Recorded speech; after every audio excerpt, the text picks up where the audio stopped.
There once was a little boy, an ordinary boy, of no distinction, who often dreamed of living the good life.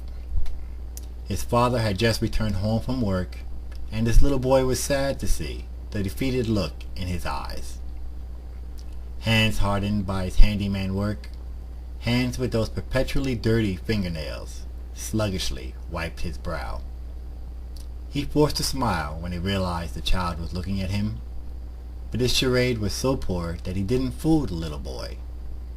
He knew. A cold bottle of Schaefer beer to wash the grime away from his throat was the extent of a reward allowed him. Since he had 6 children to feed, dalliances were few, so he just drank and sighed the sigh of the weary.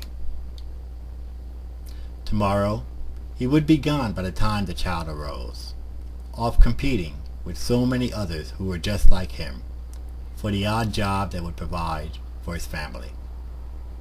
The child barely knew the man, his hopes and his dreams.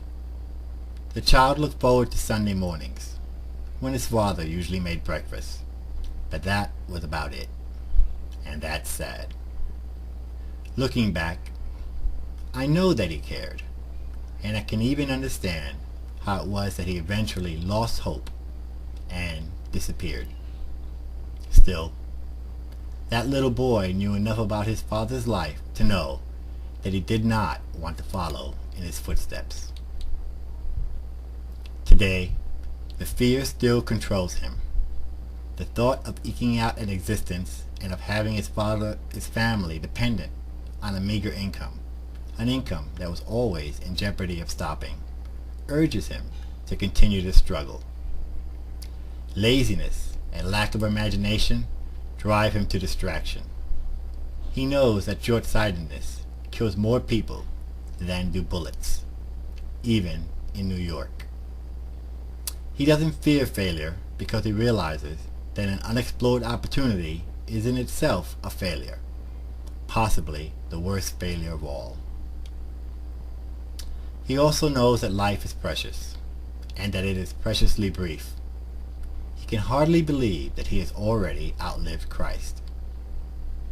He has failed, but he has learned from each failure.